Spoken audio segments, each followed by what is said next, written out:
name is Lara Kiswani, and I'm the Executive Director of the Arab Resource and Organizing Center.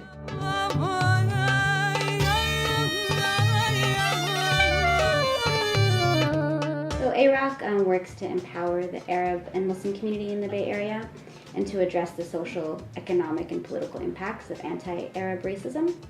And we do that predominantly through our programming, our leadership development training, our youth program, and also developing campaigns that address issues impacting Arabs in the Bay Area.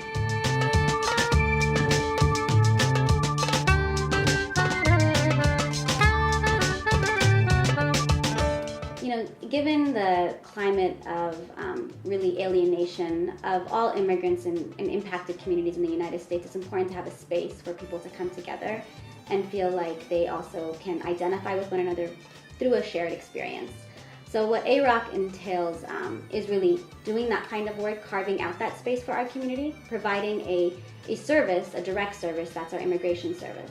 And how we see that is that's a tool to really empower our community with what they need in order to feel like they can create change and be advocates for themselves and really be agents of social change for the society at large. At AROC, what we intend to do is to really strengthen our community base through political education and leadership development and social change. And we also aim to really represent ourselves, to create a space for us to own our own narrative so that people aren't told who we are, but we tell people who we are, right? We have our youth go to classrooms and regularly and talk about what are the issues that are impacting them as young Arabs in the Bay Area, in this country.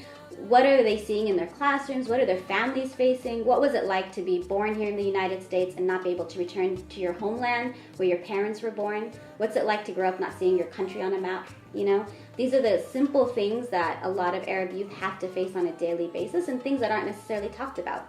And a lot of the general communities and the general population of the United States is not aware of these sorts of experiences because mainstream media does not really provide those kinds of narratives. I was born and raised here in the Bay Area.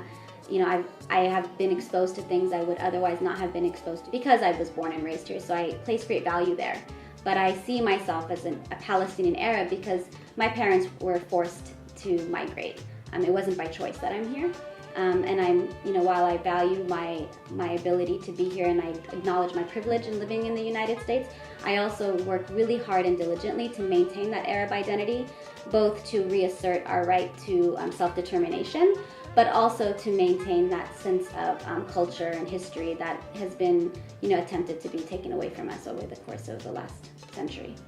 So why I do what I do at AROC is because, working in a space where we are rooted in values that are so deep to my heart, self-determination, justice.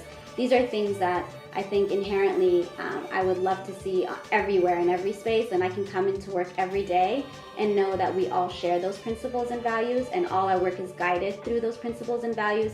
And one day I would love to see the world being guided by those principles and values, and so being able to work in that space, for me, is my way of sort of starting to carve out a real world that I envision, where people can be proud of who they are, can determine their own futures, and that equity across social, economic, and political spectrums would be attributed to everyone equally.